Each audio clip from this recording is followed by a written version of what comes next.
بڑے ہی شوق اور جذبے اور ولولے کے ساتھ، نہایت حوصلے کے ساتھ یہاں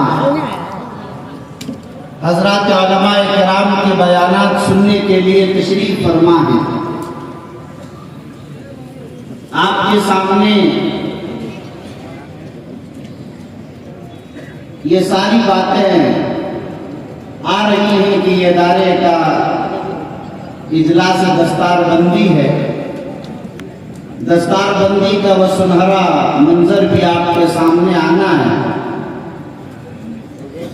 ظاہر ہے کہ ادارے کی کامیابی اور ادارے کے ذمہ داران کا اخلاص ہے کہ اتنا جوت در جوت ٹھاٹھے مارتا ہوا انسانوں کا سمندر سامنے ہے۔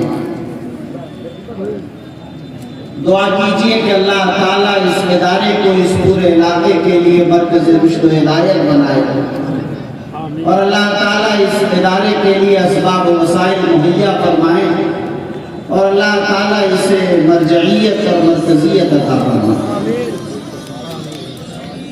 میرے بھائیوں، آج ہم جن حالات سے دوچار ہیں، حالات کا رونا تو روتے ہیں، مگر اب اس کی اصلاح، اس میں تبدیلی لانے، انقلاب پیدا کرنے، اس کو بہتر بنانے کے لیے جو کوششیں ہو سکتی ہیں، ہم ان کوششوں کو انجام نہیں دے رہے ہیں۔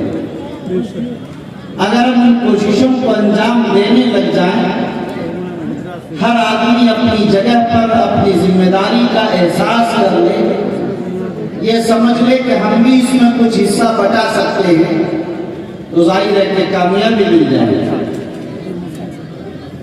آج سب سے بڑا مسئلہ یہ ہے کہ ہم اور آپ یہ دیکھتے ہیں کہ دارالعلوم دیوبند نے کیا کیا، یہ دیکھتے ہیں کہ جمعیت علماء ہند نے کیا کیا، امارت شریعہ نے کیا کیا، فلاں شخصیت نے کیا کیا اور فلاں شخصیت نے کیا نہیں کیا۔ ہم اس کا محاسبہ اور جائزہ نہیں کرتے کہ ہم نے کیا کیا۔ ہم اور آپ بھی انسان ہیں، ہماری اور آپ کی بھی ذمہ داری ہے، ہماری اور آپ کی بھی کوئی طاقت ہے، کوئی اختیار ہے۔ ہم نے اپنی بساط کے مطابق کیا کیا، ہم اس کو نہیں دیکھتے۔ مسئلہ یہی سے خراب ہوگا۔ بات اصل یہ ہے کہ ہر شخص مسئول ہے۔ الا کلکم راع و کلکم مسئول عن رعیتہ۔ ہر شخص سے کل قیامت کے بارے، قیامت کے دن ان کے ماتحتوں کے بارے میں پوچھا جائے گا۔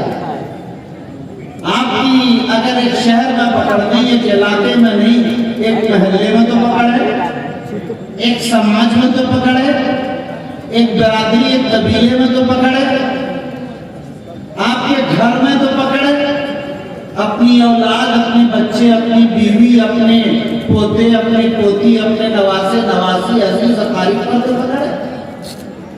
کیا وہ سب لوگ دیندار، پرہیزگار، ایماندار، اللہ کی مرضیات پر چلنے والے بن گئے؟ کیا آپ نے ان پر محنت کی کوشش کی؟ لوگ سمجھتے ہیں کہ اسرائیل ظلم کر رہا فلسطین پر، ہم یہاں سے بیٹھ کر کیا کر سکتے ہیں؟ بھئی آپ جو کر سکتے ہیں آپ وہ تو کیجئے۔ آپ وہ بھی کرنے کے لیے تیار نہیں۔ معاملہ اصل یہی ہوتا ہے، ہم اپنے حصے کا کام نہیں کرتے، ہمیں اپنے حصے کے کام کرنے کی ضرورت ہے۔ آج جس بدترین صورتحال سے آپ گزر رہے ہیں، صحیح بات یہ ہے میرے بھائیوں کہ آج بہت ہی پرفتن اور پرآفت کا، ابھی ہمارے قاضی صاحب بتا رہے تھے مدھوبنی کے اندر یہاں کے علاقے میں کہ نہ معلوم کتنے لوگ امتداد اختیار کر رہے۔ یہ نہیں کہ فیس بک، واٹس ایپ والا امتداد کا ہر دن دیکھ رہے کہ ہماری بہو بیٹیاں جا رہی ہیں، ہمارے بیٹے پوتے جا رہے ہیں اور ایمان سے نکلتے چلے جا رہے ہیں۔ لیکن آج ایک نئی بات میرے لیے نئی تھی، شاید آپ لوگوں کو معلوم ہو کہ نہ معلوم کتنے لوگ آشرم میں جا رہے ہیں، مندروں میں جا رہے ہیں، اور آشرموں میں جا